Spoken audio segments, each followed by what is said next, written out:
Ilang araw bago ang kanyang kauna-unahang foreign trip, nagkaroon ng final briefing si Pangulong Rodrigo Duterte kaugnay sa pagdalo niya sa 28th at 29th ASEAN and related summits sa Laos.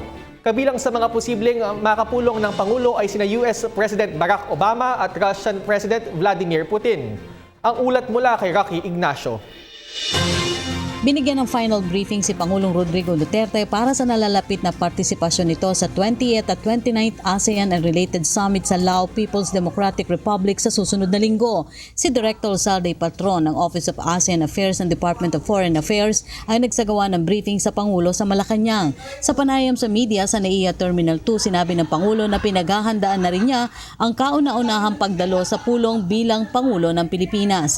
Kabilang sa mga dadalo ang mga world leaders na sina US President Barack Obama at Russian President Vladimir Putin, pati na ang mga pinuno ng China. Nagpahayag naman ang kahandaan ng Pangulo na makausap si Obama sa naturang event. You could wish any topic at all, and I'm ready to talk to him.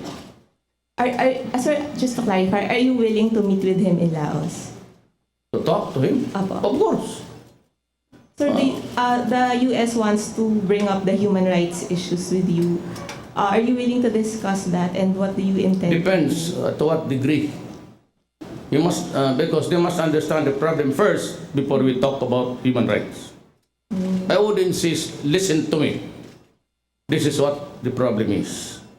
Then we can talk about human rights. Kinumpirma rin ng Pangulo ang magiging pulong nito sa leader ng China sa harap ito ng mainit na usapin ng West Philippine Sea. Well, at this time, I'm talking with China. And China wants to talk to me, bilateral. If it's good, and if it's to the advice of my team, the military, the police, and these guys at the likod ko, and they would say, larga tayo. It's always a cabinet decision. It's a cabinet decision. Samantala, excited na rin ang Pangulo na makausap si Russian President Vladimir Putin. Bukod sa Laos, bibisita rin ng Pangulo sa Brunei at Indonesia. Ito rin ang unang foreign trip ng Pangulo para makumusta ang kalagayan ng Filipino community doon. Nauna nang sinabi ng Malacanang na magiging produktibo ang biyahe ng Pangulo. Para sa PTV News, Rocky Ignacio.